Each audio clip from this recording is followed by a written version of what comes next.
Meu caro vice-presidente da República, poeta Michel Temer, hoje. Meu caro Gaudêncio Torquato, meus colegas aqui do Conselho, da gestão executiva do CIEE, jovens aqui presentes, estagiários, aprendizes, senhoras, senhores, não é discurso. O encontro hoje é com Michel Temer. E o objetivo deste encontro, vocês estão vendo aqui pela própria formação do palco, é um encontro trivial, despojado, com essa figura que nós aprendemos a admirar.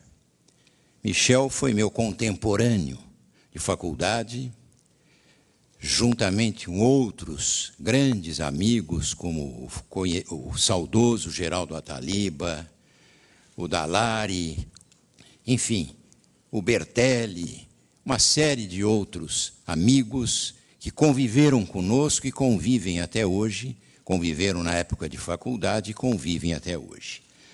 Mas o objetivo de hoje é a gente conhecer o lado humano deste homem nascido em Tietê, aqui no estado de São Paulo, em 1940. Michel começou sua vida como oficial de gabinete dos também saudoso professor Ataliba Nogueira. Ataliba Nogueira, pai do Geraldo Ataliba. E depois o Michel teve uma carreira meteórica, tanto na parte técnica, jurídica, como depois ao decidir ingressar na política.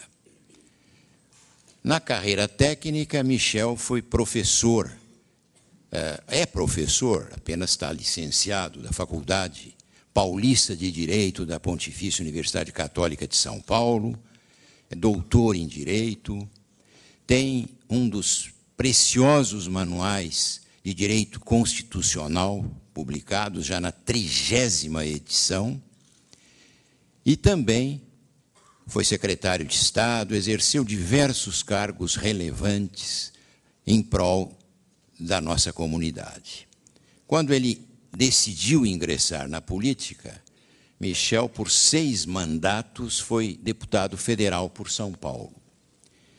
Ele, como deputado federal, participou da Assembleia Nacional Constituinte, de 1988, e na Assembleia Nacional Constituinte, graças à sua ponderação, equilíbrio, firmeza, coragem, nós tivemos uma Constituição que poderia ter sido muito pior.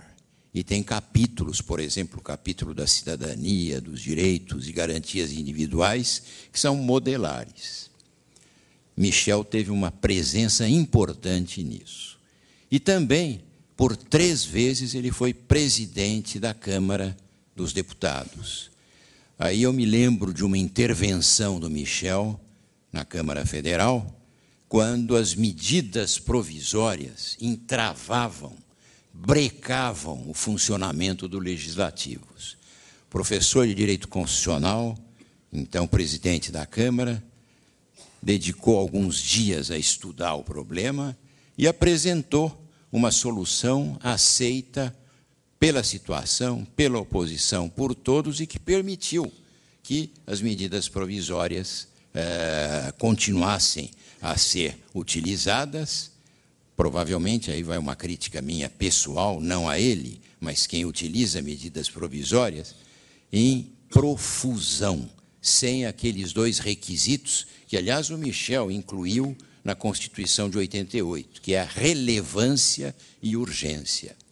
E outro pecado das medidas provisórias são as chamadas emendas piratas.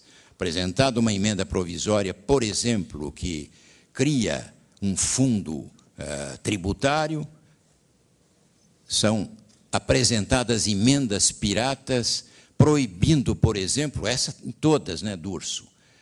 Todas as medidas provisórias têm lá emendas proibindo o exame de ordem, na Ordem dos Advogados, que o Durso aqui presente, corajosamente, implantou, manteve, mantém, e, graças a isso, a advocacia vai indo muito bem.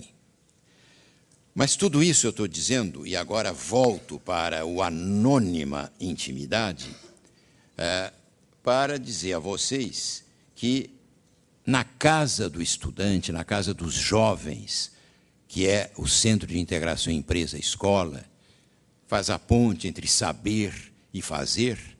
Nós hoje estamos comemorando uma data importante hoje também para nós, Michel, o CIEE, que é o maior formador de aprendizes. Nós estamos completando o número de 50 mil aprendizes, já, em formação e formados. E também, na área do estágio, o CIEE vai de vento em popa. Você conhece bem, Michel é um conhecedor do trabalho do CIEE, conhecedor, um crítico construtivo, muitas vezes, e que tem nos ajudado muito também com as suas sugestões. Muito bem, Michel está apresentado. Vamos, então, Gaudêncio, dar início ao Anônima Intimidade. E, desde logo, eu passo para você para invadir a privacidade do nosso poeta. Muito bem. Boa noite para todos.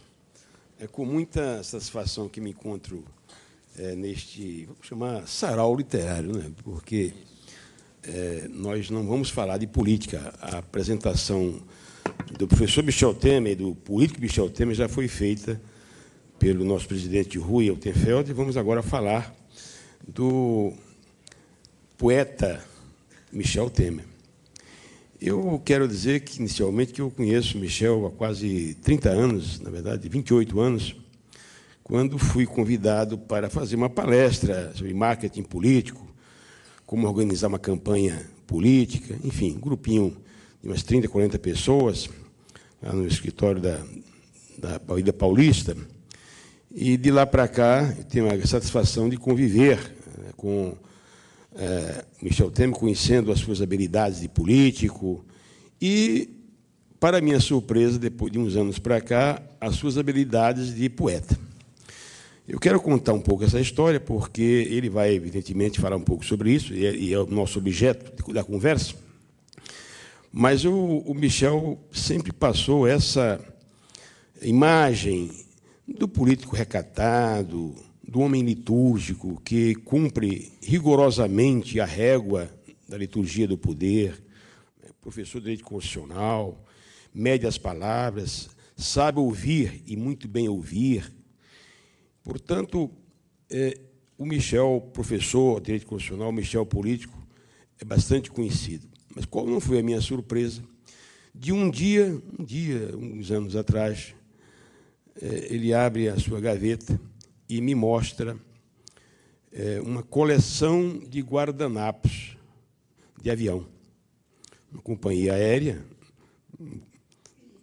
não vou nem declinar o nome da companhia para não fazer propaganda, mas de uma companhia aérea, e eu começo a ler esses poemas, que, na minha visão, no momento, pareciam de aforismos, frases lapidares, conceitos muito fortes, substantivos, traduzindo muita filosofia, textos que traduziam realmente assim a alma, penetravam na alma do Gaudêncio Torquato naquele momento. Puxa vida, que coisa! E eu senti que o Michel ficava muito encabulado. Será que isso tem alguma valia? E dali saiu um incentivo, pelo menos o meu incentivo inicial, de fazer com que aqueles impressos fossem ampliados, que aqueles textos fossem ampliados, ele pudesse produzir uma coleção maior para uma publicação. E a publicação está aqui, a Anônima Intimidade. Eu quero dizer que encontro neste livro, encontro uma poesia muito já madura. Eu não estou, veja bem, não sou especialista em literatura, mas sei o suficiente para saber o que é uma boa poesia e o que é uma má poesia. Até eu trouxe aqui 2 livrinhos, um do maior poeta árabe, Adonis, que é o pseudônimo do poeta sírio Ali Ahmed Said. Escolheu, portanto, o pseudônimo de Adonis. E é interessante como eu descobri esse livro recentemente. Fui verificar esse livro, Michel também não o conhecia, e verifiquei quanta semelhança do ponto de vista da técnica ou da expressão poética. Particularmente, eu identifiquei, inclusive, recentemente, alguns conteúdos muito próximos do ponto de vista de temas, né? Espelho, por exemplo, Espelho, que é uma poesia do Michel, está lá no livro do Adonis. Encontrei nos aforismos do Elias Canetti. Elias Canetti produziu uns 3 a 4 livros de aforismos. E qual não foi minha surpresa de ver que esses aforismos também contêm muita filosofia, exatamente dentro de uma semelhança com, evidentemente, o texto do Michel. Eu encontro nesse livro do Michel um voo na infância, um voo na adolescência. E, pesquisando hoje essa questão, eu verifiquei que até o Freud, Michel, dizia em seu ensaio Criador Literário e a Fantasia, resultado de uma conferência que ele fez em 1907, endereçada a um público de letras, ele dizia que os primeiros traços da atividade literária se encontram na infância. Cada criança que brinca se comporta como um poeta, na medida em que cria um mundo próprio, ou melhor, reorganiza seu mundo segundo uma ordem nova. Jogando, ou ensinando, ou brincando com a linguagem como as crianças, o escritor faria retornar à sua infância. E, ao nos confrontarmos com suas perturbações, sentimos igualmente um grande prazer. Você, na sua introdução, na sua explicação, fala exatamente disso. É que ao leitor ofereço o meu retorno aos 15, 16 anos. Olha que coincidência. Então, na verdade, eu vejo uma semelhança muito grande, não é coincidência, eu diria uma proximidade da sua poesia com realmente as grandes vertentes teóricas que falam sobre o processo de criação literária. Então, eu queria que você explicasse para nós aqui como foi este voo à infância, à adolescência, se realmente essas suas lembranças do passado, se elas foram a base do processo criativo, porque eu encontro realmente aqui muita coisa do passado. Claro, não vejo a política dentro do livro. E é interessante, vivendo a política todo o tempo, você praticamente dá uma adeus à política para mergulhar na sua infância, na sua adolescência, nas visões do passado. Explique um pouco aí o processo de criação deste livro Anônimo Intimidade. Depois nós vamos debulhar, Rui, dissecar um pouquinho algumas das poesias que aqui estão. Bem, eu quero cumprimentando a todos, né, eu quero dizer inicialmente, Rui, que se você não dissesse que eu nasci em 1940, ninguém iria acreditar. E não iria acreditar porque, em face do currículo que você descreveu, todos imaginariam que eu nasci em 1930, pela aparência, né? Mas, então, eu faço esse registro inaugural, como, se você me permite também, eu faço um registro referente às medidas provisórias, porque você disse de uma maneira que parece que eu prestigiei a medida provisória, e ao contrário.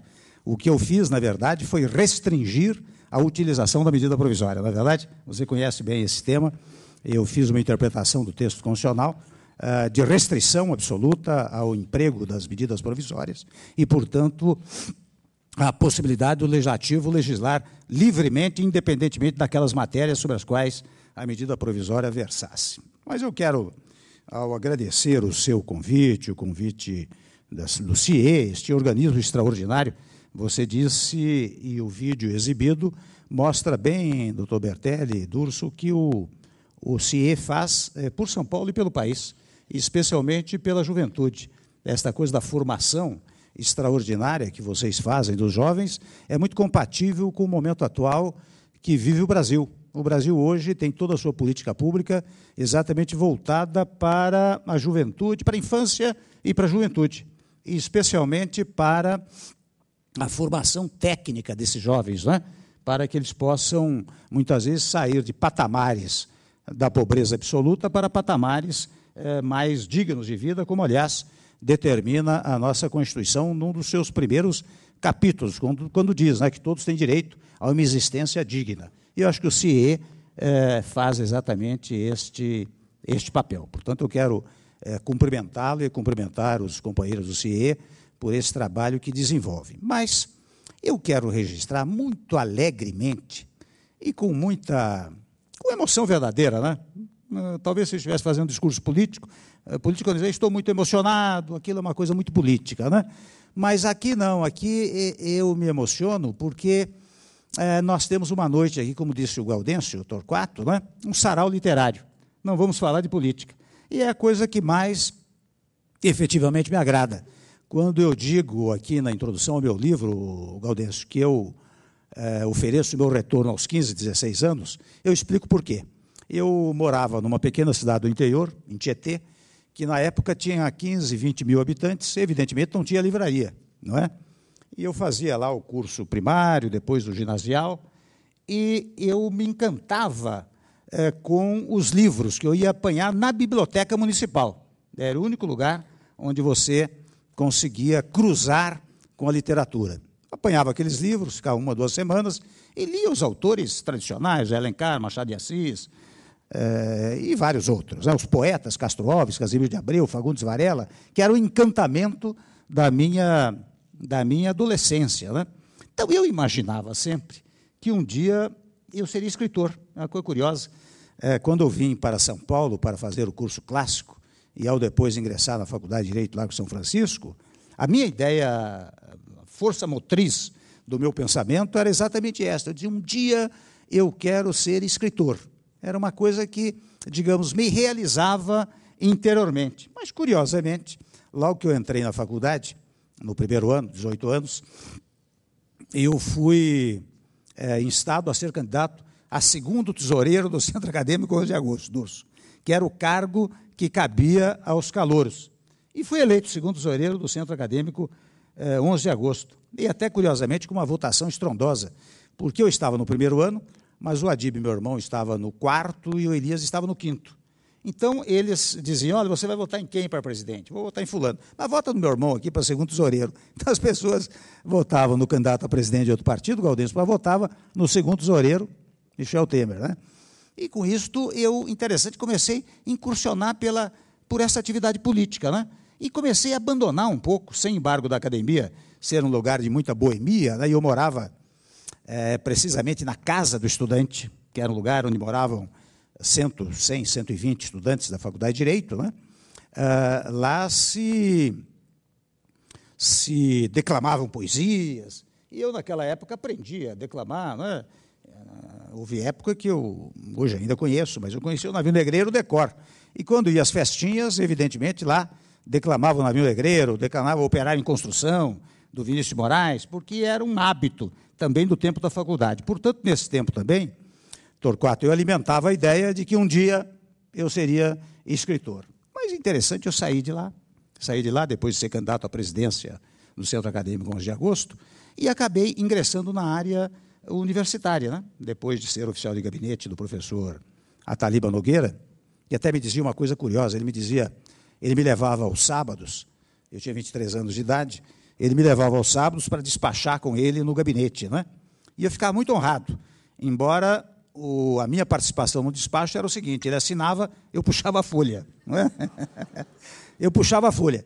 Mas ele, que era um homem sábio, ele, enquanto eu puxava as folhas, ele ia me dizendo, Michel, você precisa ser advogado, você precisa ingressar na carreira universitária, você precisa escrever para jornais, você precisa fazer política. Ele tinha sido constituinte em 1946 e tinha um entusiasmo extraordinário pela política brasileira, né?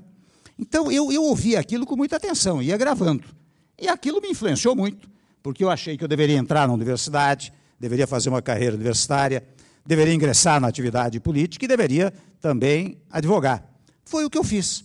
Daí eu fui abandonando essa ideia inaugural da minha vida, que era dizer, bom, um dia eu vou ser escritor. E até, faço aqui um parênteses, tempos depois, eu acabei lendo, evidentemente, muitos livros, eu sou um leitor voraz, né? Mas quando eu leio o Vargas Llosa, o Gabriel Garcia Marques, em muitos livros eles dão passagens da sua infância e da sua adolescência. E os seus pais até criticavam muito. Imagine, você quer ser escritor, coisa de vagabundo, né? Parece que é uma coisa de quem não tem profissão, etc., né? E, entretanto, eles descrevem isso com o sucesso que tiveram ao longo do tempo, né? E por isso que, interessante, eu fui para a área universitária, fiz lá meu doutoramento na PUC, professor aqui, professor acolá, advoguei muito, fosse como advogado privado, procurador do Estado, e daí, evidentemente, a vida pública foi me levando para ser procurador-geral, depois secretário da Segurança Pública, em 2 ocasiões, depois deputado, depois, como você disse, presidente da Câmara, e eu não tinha tempo, digamos assim, para dedicar-me à minha infância, aos meus 15, 16 anos. E só começou a acontecer isso quando eu ia a Brasília, um dado período, porque esses inscritos aí, Vitor Quatro, também têm 8, 10 anos. Me ocorria no avião um pensamento, o papel que eu tinha era um guardanapo de avião, eu escrevia coisa rápida ou coisa mais longa, não é? Porque a literatura depende muito da inspiração, não é? Especialmente a poesia. O livro técnico, não, você estuda, se organiza, etc. Mas a literatura verdadeira, tanto que eu tenho muito temor, viu, Torquato, de escrever um segundo livro, porque às vezes eu me dou conta que eu esgotei tudo que eu tinha nesse livro, né? Então, interessante, quando eu li a Françoise Sagan, há muito tempo atrás, Bom Dia, Tristeza, você verificava que era um livro em que ela se retratava. Quando ela já escreveu o segundo, o terceiro, já era uma coisa mais comercial. Não era a mesma história, ou a mesma sensação, o mesmo sentimentalismo do primeiro livro, né? Então, eu ia escrevendo, chegava lá no escritório, dizia para a Gilda, olha, digita isso daí, e fui guardando. Até que, num dado momento, como lembrou o Gaudêncio Torquato, ele viu isso daí e disse, deixa eu ler. Levou, deu uma olhada, veio, me entusiasmou. Depois eu passei para o Zé Yunes, ele leu, gostou, e você deve publicar. Eu disse, não, jamais, porque isso é da minha intimidade. E se eu expuser a minha intimidade, digamos que isso é muito incompatível com o meu estilo, né? Tem um jeito meio cerimonioso, né? Então, eu acho que não combina comigo. Mas daí acho que foi o Gaudêncio que me disse, olha, mas seria bom, porque você tem, até ele usou uma expressão muito forte, ele disse, você tem um jeito metálico de ser, e portanto, isto revelaria um lado soft, um lado muito suave, né? E seria importante que você publicasse isso. Eu fui ouvindo, ora me entusiasmava, ora não, mas num dado momento, até estando em Brasília, eu estava com o ministro Carlos Aires Brito, que é meu velho amigo, e poeta dos bons. Ele disse, Carlinhos, você vai levar isso daqui, que alguns amigos já me disseram que eu devo publicar, você vai me dizer, você é suficientemente amigo para dizer, olha, é imprestável, guarde com você ou jogue fora, ou então vale a pena, não é? E ele disse, vou levar. Levou, uma semana depois, esteve comigo, me disse, olha, Michel, eu gostei tanto, que até vou dizer uma coisa, se você não tiver quem prefacie e me autorizar, eu faço o prefácio. Daí eu disse, bom, então você gostou mesmo, porque você vai avalizar o meu trabalho, como o fez o Gaudêncio Torquato e o Carlos Nejar, que é da Academia Brasileira de Letras, que também leu e fez questão de fazer a orelha do livro. Daí eu resolvi publicar. Mas interessante, quando eu fui publicar, e daí eu escrevi realmente essa introdução, para dizer interessante, eu escrevi as coisas, quer dizer, os pensamentos descolavam do meu raciocínio e colavam no papel. Então, eram coisas feitas para mim. Mas, quando eu dou a público, eu digo, olha, eu vou fazer o seguinte, eu vou voltar aos 15, 16 anos. Então, digamos assim, embora nascido em 40, eu estou começando a minha vida agora, porque estou retornando aos 15, 16 anos. Eu queria lembrar que, na verdade,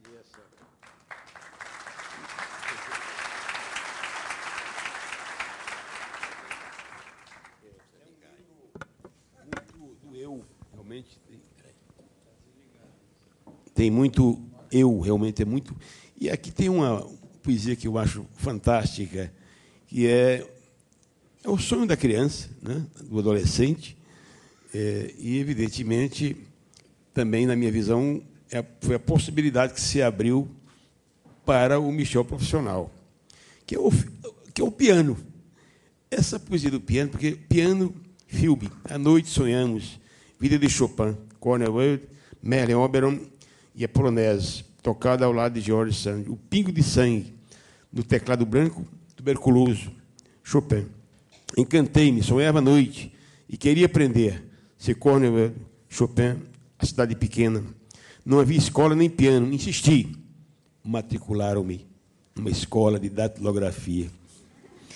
Tocava o teclado da velha Underwood com os 10 dedos, como se fosse piano. Obtive o diploma de datilógrafo aos 9 anos, como se fosse pianista. Eu acho magnífica, porque realmente o sonho de criança não se realizou, mas, em compensação, saiu um grande datilógrafo. Gaudêncio, eu quero aproveitar a deixa. E o livro do Michel, você mesmo descreveu, tem 3 partes, 3 trincheiras básicas, né? A primeira é a concisão. A segunda, os sentimentos. E terceira, a objetividade. Então, os seus 120 poemas que você reuniu aqui, a gente pode separá-los nesses 3 segmentos. Por exemplo, e aí eu vou pedir já para o Michel, concisão.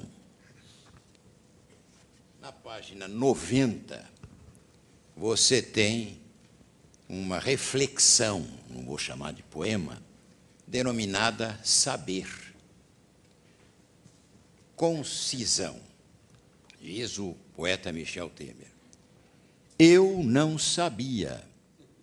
Eu juro que não sabia. Conta para a gente, qual foi sua inspiração? Você sabe que, de fato, eu tenho, como você disse, coisas mais longas e coisas concisas, né? Mas interessante, quando eu escrevo uma coisa como essa, eu me lembro muito do chargista.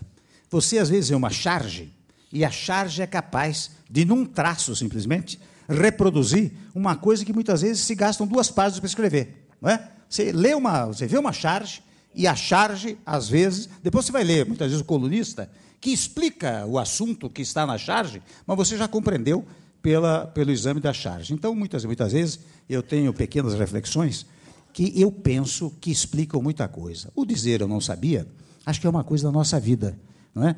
Fosse no amor, nas paixões, na política, nos negócios, na profissão, num dado momento você diz, puxa, eu não sabia. Agora, este eu não sabia não é suficiente para que o seu interlocutor compreenda que você não sabia. Então, eu enfatizei, eu juro que não sabia. Quer dizer, é uma coisa que não há a menor dúvida quanto a isso, né? E eu acho que a vida é essa. Quem não passou por situações desta natureza, né? Você faz uma coisa, depois você, poxa, me dei conta disso. E você diz, eu não sabia, mas o seu interlocutor não acredita. Daí você jura. Eu juro que não sabia. Dentro dessa mesma conceituação da concisão, na página 127, também é um belo pensamento. Então, chama-se pensamento. A solidão é a melhor companhia. Michel, a solidão foi para você a melhor companhia? É a melhor companhia? Explica um pouquinho este poema. Você sabe, Torquato, especialmente quem está na vida pública, muitas vezes, para suportá-la, precisa ter uma vida interior muito grande. Se você não tiver uma vida interior muito significativa, muito forte, você com você não resiste à vida pública. Porque, mais do que... vocês todos sabem disso, quem está na vida pública, se me permite uma expressão entre aspas, é muito paparicado, enquanto está na vida pública. Não é? Eu me recordo, quando fui ser oficial de gabinete do professor Taliba Nogueira, eu tinha um amigo, Luiz Seráfico de Assis Carvalho, que tinha sido oficial de gabinete do secretário da Justiça e mudou também o secretário da Justiça, então ele saiu. E, quando saiu, é que eu fui para a educação. E o Seráfico me disse, tio Michel, você não sabe, rapaz, o que é perder poder. Perder poder, no caso do oficial de gabinete, era ter um carrinho Volkswagen que ia te pegar de manhã e te devolvia à noite. Era este o poder a que ele aludia. Mas, de qualquer maneira, eu gravei aquilo. E eu disse, interessante, a gente tem que estar sempre preparado para perder qualquer espécie de poder que você tinha. Então, para mim, a solidão é sempre uma companhia nesse sentido que eu estou dizendo. Você tem que ter uma vida interior. Quantas e quantas vezes você vê as pessoas, ora te agredindo, ora te enaltecendo, e seja o enaltecimento, ou seja a agressão, na verdade não é contra a sua pessoa, às vezes é contra a função que você desempenha e, digamos, a crítica que você recebe é em função dos desejos daquele que se manifesta. A internet hoje é um exemplo disso. As pessoas descarregam a sua verrina, muitas vezes as suas frustrações e, às vezes, as suas alegrias, não é? As suas felicidades, por meio da internet. Então, você, na vida pública, está muito sujeito a isso. Por isso que eu digo, o sujeito que está na vida pública precisa ter uma vida interior muito grande. E até, convenhamos, esses meus escritos, eles revelam exatamente isso, a minha vida interior. Em outras palavras, eu sempre digo para mim mesmo, né? Se um dia eu não estiver na vida pública, eu sei me divertir por outros meios. E o meio pelo qual vou me divertir é exatamente escrevendo. Vamos falar agora de sentimentos. Sentimentos. Na página 23 do seu livro, você tem, aí sim, um poema reflexivo, O Relógio. E eu me lembro, Michel, quando você esteve no Diálogo Nacional, no nosso programa, você leu de viva voz o relógio e contou a história do relógio. Eu gostaria que você desse aqui para o nosso público O Relógio. Tá bom. Bom, acho que primeiro eu vou contar a história, sabe? Primeiro eu vou contar a história. Na verdade, esse relógio aqui, aludo aqui, era, como lhes disse, eu morei no interior, e sobre morar no interior, eu morei numa chácara, que eu morava fora do perímetro urbano, não é? E na chácara, eu, de alguma maneira, eu vivia muito sozinho, porque os meus irmãos, eu sou o último de 8 irmãos, e entre eu e o logo acima de mim, que é o Adib, já tem uma diferença de 6 ou 7 anos. Então, era temporão até, não é? E todos vieram para São Paulo. Meu irmão mais velho estava lá, mas tinha outras atividades. Então, eu vivia muito sozinho. E eu gravava tudo que havia lá na chácara, né? E interessante, fazendo um parênteses, isso que o Torquato falou, do Freud, né? Interessante, o Saramago, quando ganhou o Prêmio Nobel e foi recebê-lo, ele fez um discurso muito curioso, estou fazendo aqui um parênteses. Ele disse, olha, as pessoas mais inteligentes que eu já conheci foram meus avós, que os criaram, ele foi criado pelos avós, que são analfabetos, mas foram as pessoas com quem eu aprendi tudo. Tanto que um dia o meu avô estava abraçando as árvores da quinta, da chácara, né, lá em Portugal, onde eles viviam, uma pequena quinta, eles criavam porcos para sobreviver. E ele perguntou, garoto, de 10 anos, perguntou, vovô, por que o senhor está abraçando as árvores? Se eu estou me despedindo delas e de todas as coisas, porque eu vou morrer. E eu vivi aqui toda a minha vida, estou me despedindo. E, de fato, uma semana depois, o avô dele morreu. Então, ele conta essa história para concluir que, na verdade, o autor, ele, no caso, não cria os personagens é que criam o autor. Então, ele vai contando dos livros dele e dizendo quais foram os personagens que o criaram como autor. Por que eu estou contando isso? Porque lá na chácara eu via todas as coisas em Tietê, eu via muitas coisas, como eu era muito solitário também, não é? Eu via e fixava as coisas. E uma delas era um velho relógio, que naquela época já era antigo. Então, na época que eu o trouxe para São Paulo, porque era muito bonito, num dado momento, eu o trouxe aqui para São Paulo e coloquei na minha sala, em casa, né? Mas interessante, quando eu descia a escada, eu olhava para o relógio e parecia que ele estava triste. E até o som, as batidas, parece que eram muito frágeis. E eu todo dia observava aquilo. Daí eu comecei até pesadelo. Pesadelo é que eu ia para um lugar e não conseguia voltar mais, não é? E eu descia, via novamente o relógio, com aquela batida muito fraca, né? E eu disse, olha, acho que ele não gostou. É como se ele me dissesse, puxa, mas depois de 90, 80, 90 anos, agora na velhice, você me tirar de lá e trazer para cá, eu não mereço isso, etc. Um dia peguei o relógio, devolvi para a chácara, botei no mesmo lugar. 2 horas depois, o Rui, eu entrei na sala, ele estava batendo com uma força extraordinária. E daí porque eu pergunto ao final deste poema, será o relógio ou serei eu? Não é? Então vou ler agora, porque eu já contei a história, né? Mas... Então, antigo, quase 80 anos, e funcionando. Batidas lindas a cada meia hora. E tic-taqueia o seu pêndulo. Viveu toda a sua vida numa parede, na mesma parede da chácara. Tão antigo, tão lindo, tão nobre.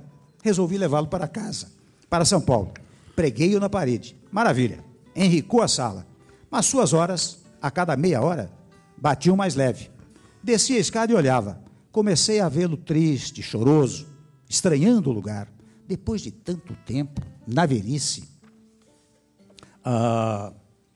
eu não merecia, parecia dizer-me. À noite, os pesadelos não me largavam. Perdia meu caminho, não achava minha casa. Era o meu pesadelo. Sentia o que sentia o relógio. Resolvi devolvê-lo. Voltou à parede da chácara, onde viveu 80 anos. Ontem o vi. Estava radiante. As horas batiam fortes. Estava alegre. Será o relógio ou serei eu? Quer dizer, na verdade, é uma coisa, veja que é uma história, né? É uma história. Mas lembrando, só para lembrar que também a obra poética do Carlos Drummond de Andrade também, ela está repleta de poemas que se referem à criança. Interessante. A criança e a seu mundo lúdico. Portanto, quem se der ao trabalho de ler, interpretar a obra do Carlos Drummond, vai encontrar também exatamente as lembranças da infância e da adolescência. Ele até diz num poema sentimental: põe-me a escrever teu nome com letras de macarrão. No prato a sopa esfria, cheia de escamas, debruçadas na mesa, todos contemplam esse romântico trabalho. Desgraçadamente falta uma letra somente para acabar teu nome. Enfim, ele está sempre lembrando. Então eu vejo realmente muita volta ao passado, né? Por exemplo, nesta observação, como o Shaw, ele tem uma aguda observação, são pequenos detalhes que realmente sobressaem e entram no processo de criação. Velório, por exemplo, olha que coisa interessante. São só os lábios que entrevejo entre frestas do entreato, da triste entrega ao entretenimento da extrema unção. A observação são só os lábios que entrevejo. É interessante, queria que você comentasse um pouquinho este poema, Velório. Foi fruto, viu, Torquato, do velório do meu irmão, do Elias. Quando ele faleceu, eu era presidente da Câmara, tive que vir às pressas para cá. E quando fui vê-lo, é claro, vocês sabem o que é isso. Você tem um irmão cheio de vida e, de repente, você o vê, enfim, morto, né? Mas por isso que eu, naquele momento, até saí de lá e escrevi isso daí, interessante. São só os lábios que entrevejo no entreato da extrema unção, não é? Porque foi uma sensação daquele momento, né? É uma reflexão. E vejam que tudo que eu escrevo, de alguma maneira, como disse o Torquato, tem a ver comigo, não é? Não é uma construção. Há poucos dias até, eu acabei de ler um livro chamado Os Pilares da Terra, do Ken Follett, que é um autor extraordinário. Até se eu puder recomendar, eu recomendo, porque, além desse livro, ele tem uma sequência desse livro, e tem outros que tratam de períodos da história do mundo, né? Mas como são livros de 1000 páginas cada um, evidentemente que não escreve sozinho. Até eu soube que ele tem uma equipe que faz pesquisas, etc., etc., etc., né? Então, uma coisa é o sujeito escrever, digamos, meio que profissionalmente. Outra coisa é escrever os seus sentimentos, né? Eu acho que a grande maioria dos escritores escreve os seus sentimentos. Num dado momento, eles resvalam, e por isso que eu disse que eu tenho preocupação em escrever um segundo livro, porque para não resvalar simplesmente para o profissionalismo, né? Eu acho que o primeiro livro, eu sempre procuro conhecer o primeiro livro dos autores, porque é ali que eu acho que o sujeito coloca, né, aquilo que efetivamente ele sente, né? Então é isso que acontece. A questão da família está muito forte no livro. Tem uma poesia também aqui, um poema que ele dedica ao Tamer, ao irmão, que é também muito interessante do ponto de vista de sentimento, vamos dizer assim, né? Então, o que eu quero com isso concluir é que realmente é um voo na alma. Essa poesia do Tamer, por exemplo, é uma homenagem que ele faz ao irmão mais velho, né? E eu nem sabia que o velório também tinha sido por essa ocasião. Mas, o Rui, há algumas poesias, alguns poemas que realmente também já lembram a fase da adolescência. Por exemplo, o próprio poema que enseja o título do livro, Anônima Intimidade, na minha visão, já é uma interpretação de um certo momento em que corriam os correios elegantes. Michel, explica um pouquinho Anônima Intimidade, até para você também ler essa poesia. Até vou me permitir uma observação, viu, Rui? Eu vejo que as pessoas festejam muito o meu livro, né? Eu não sei se festejo o meu livro porque eu sou vice-presidente da República ou se é pelo conteúdo do livro, né? Eu espero que, num dado momento, seja pelo conteúdo do livro. Mas qual que você disse? Sim, na época, aqui muitos, a grande maioria é jovem aqui, não viveu esse período, né? Mas alguns são mais antigos, né? E, portanto, lembram-se das quermesses do interior. Na quermesse do interior, você recebia um correio elegante, que era uma coisa anônima. O garçom trazia para você e você ficava olhando, quem será que mandou, né? E por isso que eu escrevi. Correio elegante, hoje, torpedo. Bom mesmo era o correio elegante, nas quermesses do interior. O garçom levava a sua mensagem para alguém, ou trazia, sempre anônimas, palavras de amor ou admiração. Despertava curiosidade. Quem mandou? E a sua mente divagava, sonhava, fantasiava, desejava. Será ela? Outra? Era uma intimidade, aquele anonimato. Depois, você caminhava para a sua casa, para seu quarto, e dormia inebriado pelas palavras e pelo perfume que o correio elegante trazia. Porque, normalmente, o correio elegante era perfumado, né?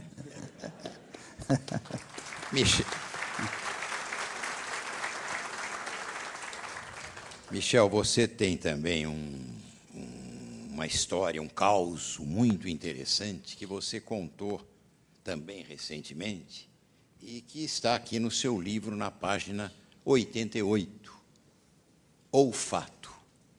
Conta essa história para todos nós. Sim, do jasmim, né? Ainda sinto. É um haikai quase, né? Ainda sinto, com dor, aquele odor. Jaz em mim o perfume do jasmim, não é? E que é um haikai, não é? Quando eu também morava no interior, e veja que tudo está ligado à infância, o Torquato tem razão, não é? Eu ia... Naquele tempo tinha racionamento de energia elétrica, então tinha energia elétrica das 7 às 9h30 da noite, depois não tinha mais. Então eu ia muitas vezes ao cinema, né? Nos dias, na terça e sexta-feira, tinha seriado, né? Ia ao cinema e saía correndo de lá para ir para casa, né? Mas eu passava por uma casa que tinha jasmim, né, Dama da Noite, aquele perfume fantástico que me inebriava quando eu ia caminhando em casa, que tinha uns 4, 5 quilômetros para chegar em casa, né? Uma região escura e tudo isso. E eu ia com aquele perfume, e por isso que eu digo, num dado momento, eu passei num lugar, indo para o aeroporto até, e senti aquele perfume. E daí eu me lembrei desse episódio do jasmim, né? Mas eu disse, lamentavelmente, isso já morreu. Por isso que eu disse, jaz em mim o perfume do jasmim.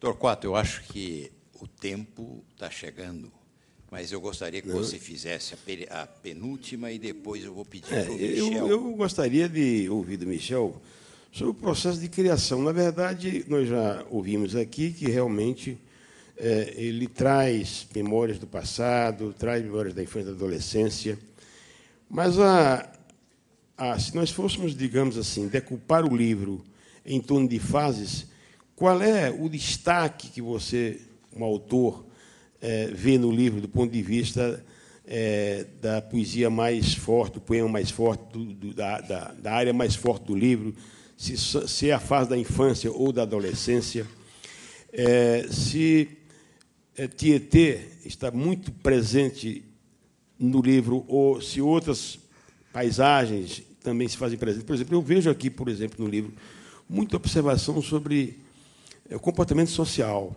né? Eu vejo, por exemplo, um poema sobre samba-canção, um outro sobre salsa.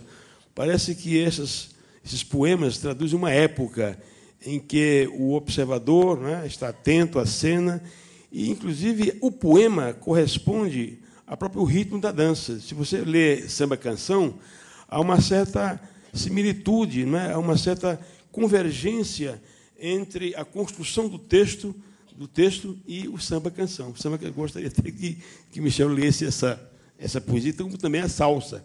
A salsa me parece realmente que a leitura da salsa assemelha muito, digamos, ao ritmo da música, ao ritmo da dança. Eu vou ver se então encontro aqui.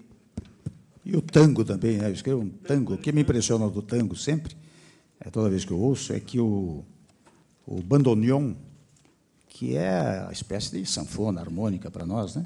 Mas o bandoneon é que é o soberano da música. Você pode ver que as coisas mais cortantes da música do tango são produzidas pelo bandoneon. E eu descrevo isso e digo, ele, na verdade, o dançarino, quando dança, ele não obedece à música, ele obedece ao bandoneon, que é o soberano daquela música, né?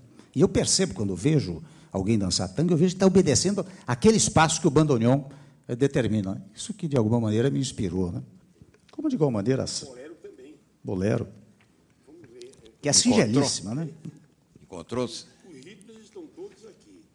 Né? Vamos, então, tango e bolero. Eu gostaria que... Olha, o bolero é o seguinte, quem é que não aprendeu? Eu, pelo menos, a primeira música, a primeira dança que eu aprendi foi o bolero, né? Porque é 2 em 1, né? Facílimo, né? 2 para cá, 1 para cá. Singeleza ímpar esta reflexão, né? Mas é interessante, de vez em quando, as obviedades precisam ser lembradas, né? E essa é uma obviedade que merece lembrança, né? Eu digo, bolero, 2 em 1, é a mais fácil, é a primeira que aprendo. Paixão sem erro, nos passos 2 em 1. Porque que paixão que eu tive quando eu dancei a primeira vez com uma menina, eu tinha uns 14 anos de idade. Então, aquilo me marcou, era um bolero. E ela me dizia, 2 para cá, 1 para cá. 2 para cá, 1 para cá. Então, eu fixei. É a primeira que aprendo, né? Num gesto de paixão. Né? Muito bem, gente. Eu acho que o nosso encontro com o Michel Temer está tão agradável que a gente prosseguiria, mas eu recebi da sua assessoria uma recomendação de que não passasse de 45 minutos. E eu sou muito obediente, principalmente às assessorias do vice-presidente da República. A assessoria está sempre contra mim. Mas eu gostaria, Michel, primeiro lembrar aqui uma pessoa que você também tem um grande respeito, que é o nosso querido José Mindlin. José e a Gita Mindlin, sua esposa. Durante a vida, eles adquiriram livros fabulosos e 45 mil exemplares, 45 mil títulos, foram doados à Universidade de São Paulo. E o Ex Libris, do José Mindlin, me lembra muito você. O Ex Libris, o lema do Zé Mindlin é: não faço nada sem alegria. Então, eu vejo em você, nesse despojamento, até no metálico, mencionado pelo Gaudêncio Torquato, você está sempre alegre, não é? Então, eu gostaria que, ao final do nosso encontro, e antes eu queria aqui fazer um registro, as nossas meninas que organizaram, a Daniela e toda a sua equipe, que sugeriram, inclusive, que esse encontro fosse bem informal, ao Bertelli, que também deu toda a infraestrutura para isso. Mas, feito esses rápidos agradecimentos, eu queria referir-me a um dos seus poemas, que está na página 163. Esse poema foi um dos que mais me impressionou e que você escreveu quando estava para completar 64 anos de idade. 62. Então, Nascimento e Desejo. Gostaria de nós encerrássemos esse encontro com Michel Temer, pedindo a ele que declamasse o Nascimento e Desejo. Até vou confessar uma coisa aqui, viu, Ney? Na verdade, eu escrevi este poema, quando eu fiz 72 anos. Foi há pouco tempo. Mas eu fiquei meio envergonhado. Disse, vou denunciar-me, né? Vou dizer que eu tenho 72, vou dizer que é 62. Então, eu faço esse registro para este público. Né? E acontece o seguinte, eu nasci realmente às 5 horas da manhã, eu vi na minha certidão, né? 5 horas da manhã do dia 23 de setembro. Né? Então, quando eu estava em Brasília, e à 1 hora da manhã, E eu falei, interessante, daqui a 4 horas eu faço 72 anos, né, porque eu nasci às 5 da manhã. E daí me ocorreu escrever, e eu peguei a pena e escrevi. Nascimento e desejo. Né? Quando eu nascer, Senhor, é quase uma oração. Quando eu nascer, Senhor, daqui a 4 horas, pela 62ª vez, fazei com que eu nasça um outro homem. Fazei, Senhor, com que a vida anterior, às 62 vezes que nasci, seja apenas referência para a existência que virá depois. Que eu seja, Senhor, melhor. Que eu viva para os outros, não para mim. Que eu ame, Senhor, quem me ama, e também quem me detesta, até os que me ignoram, incluindo os que não me conhecem. Que eu ame a todos, Senhor. Que eu seja bom, sem fazer da bondade uma virtude nem pretensão, mas que seja conduta natural. Que eu seja honesto, Senhor, sem fazer da honestidade uma pregação. Que eu compreenda os maus, os desonestos, os drogados e os que traficam drogas, os violentos e os insatisfeitos. Que eu seja capaz, Senhor, de com bondade, extensão da sua maiúscula, não é? Fazê-los bons, honestos, não drogados, pacíficos e satisfeitos. Enfim, Senhor, que eu seja no mundo a revelação da sua presença. Se não for assim, Senhor, melhor que eu não nasça pela 62ª vez.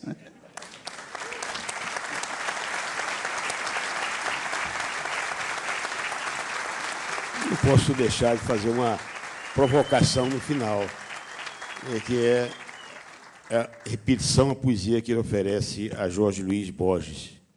Ele diz: se eu morresse hoje, faria tudo como fiz, não mudaria nada, repetiria simplesmente, e me arrependeria novamente, como me arrependo hoje por tudo que fiz.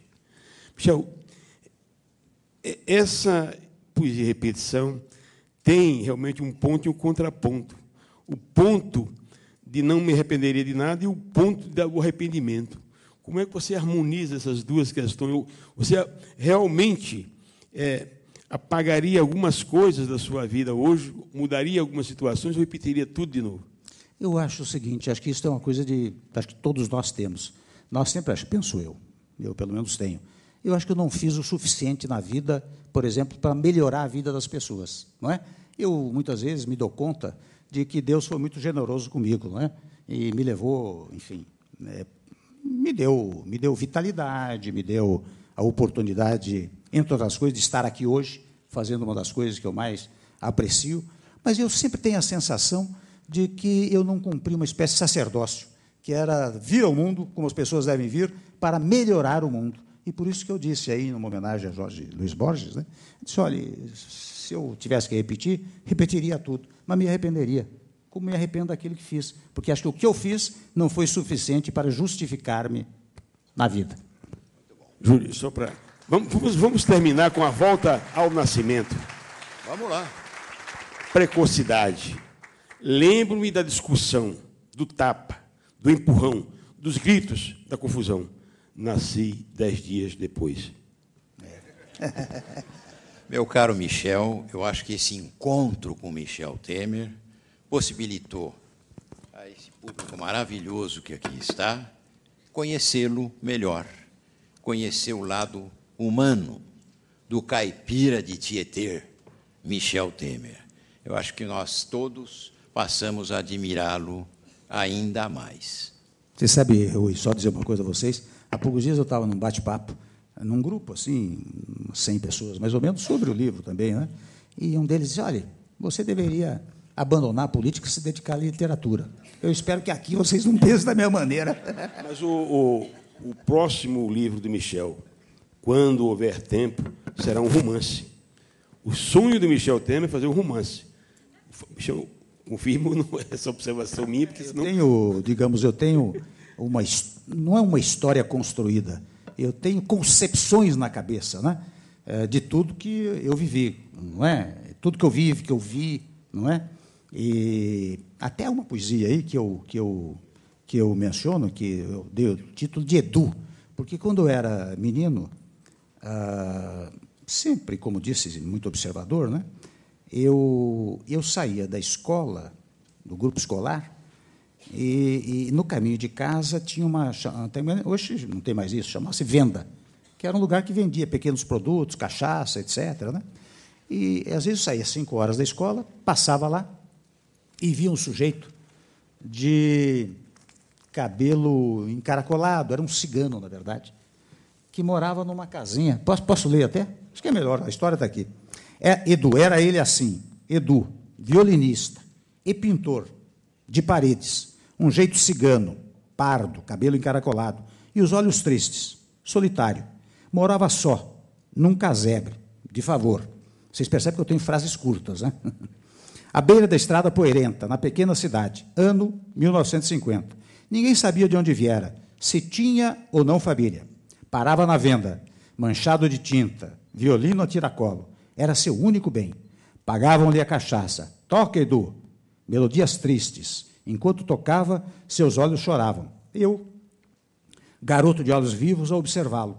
E depois, debaixo da jabuticabeira, tentando desvendar o segredo da tristeza de Edu. Cresci, nunca soube, nem me interessei por ele.